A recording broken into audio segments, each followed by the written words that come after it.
Participation చేయాలి అంటే ఏం చేయాలి? ఇదే అండి, వీళ్ళు ఆ బస్సు దొంగతనం చేద్దాం అనుకొని వెళ్ళేసి ట్రై చేసినప్పుడు జరిగిన ఒక యాక్సిడెంట్ అండి అది. కాకపోతే వీళ్ళు వెళ్ళి అక్కడ ఎవరు చంపుదామని ట్రై చేయలేదు. సరే దొంగతనం చేసేసుకొని నక్సల్స్ మీద దోసేసుకొని డబ్బులు తీసేసుకొని వెళ్ళిపోదాం.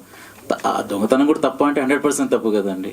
కానీ చంపుదామనే ఉద్దేశంతో వెళ్ళలేదు వాళ్ళు. ఆ యాక్సిడెంట్లో జరిగింది. కానీ తెలిసి చేసినా తెలియక చేయకపోయినా చాలా పెద్ద నేరం అది. 23 మంది చనిపోయారండి. అది టైటిల్ 23.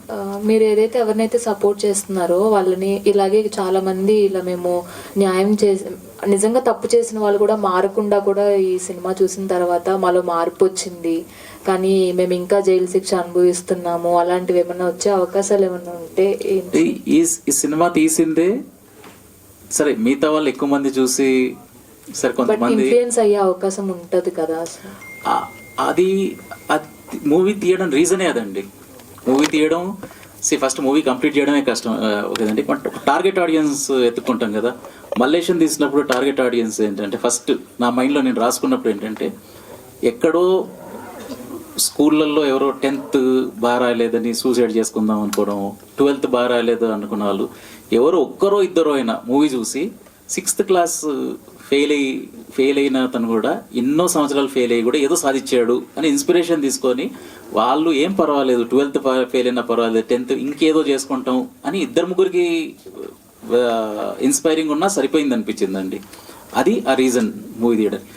8 AM చేసినప్పుడు కోవిడ్ తర్వాత మనం అందరం ఎంతో అంత మెంటల్గా ఎఫెక్ట్ అయ్యామండి. యాంగ్జైటీ కావచ్చు, అయ్యో డబ్బులు ఏమవుతాయి, మన జాబులు ఏమైతే అందరూ దాని గురించి అసలు యాక్చువల్గా మనకన్నా ఇంకా ఎక్కువ మెంటల్ హెల్త్ సఫర్ అయ్యే వాళ్ళది ఏంటి పాయింట్ ఆఫ్ వ్యూ అన్న తర్వాత ఎవరికైనా కొంతమందికైనా అరే ఇట్లా ప్రాబ్లం ఉన్నప్పుడు మిగతా వాళ్ళు అరే వీళ్ళు మెంటల్ అట్లా ఇట్లా అంత పెద్ద హార్ష్ వర్డ్స్ వాడకుండా ఓకే వీళ్ళకి ఈ ప్రాబ్లం అయ్యి ఉంటుంది, మనం ఎట్లా అర్థం చేసుకుందాం అని కొంతమంది మారినా, లేదా మెంటల్ హెల్త్తో ఎఫెక్ట్ అవుతున్న వాళ్ళైనా కొంతమంది అయినా అరే మనకి మన సైడ్ ఒకరు ఆలోచించారు అని చాలా తక్కువ టార్గెట్ ఆడియన్స్ పెట్టుకున్నాను. అదృష్టం ఏంటంటే అది ఎక్కువ అయింది, ఇంకా కొంతమంది ఎక్కువ.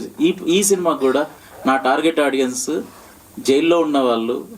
ఈ 5 స్టేజెస్ అండి, అంత ఈజీ కాదు ఈ 5 స్టేజెస్లో. సో దీనికి గవర్నమెంట్ సపోర్ట్ కావాలి, సైకాలజిస్ట్ సపోర్ట్ కావాలి, వాలంటీర్ సపోర్ట్ కావాలి.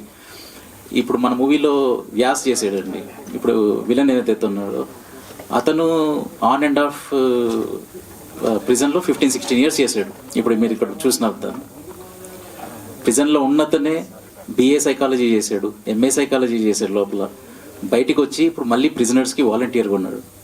సో ఇట్లా కొంతమంది అని ఉంటారు, వాళ్ళ కోసం మూవీ వాళ్ళ కోసమే ప్యూర్గా తీసిన సినిమా అండి.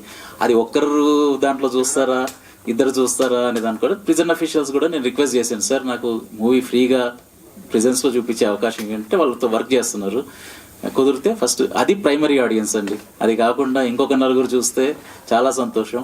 ఇంకా టీనేజర్స్ 13 నుంచి 25 ఈ ఏజ్ గ్రూప్ ఏదైతే చేశానో వాళ్ళు కూడా ఒక్కసారి సినిమా చూసినప్పుడు దాంట్లో మీరు అన్నట్టు ఎవరో ఒక్కరో ఇద్దరు ఇది ఇంత ఒక తప్పు చేస్తే ఎన్ని జీవితాలు నాశనం అయిపోతాయి. సో అనేది మీరు అన్నట్టు ఎక్కువ మంది కాదండి, ఒకరో ఇద్దరు అయినా కూడా ఈ మూవీ 2 ఏళ్ళు చేసిన కష్టం వర్త్ ద ఎఫర్ట్ అండి. ఆల్ ది వెరీ బెస్ట్ అండి. Thank you. రాజు గారు.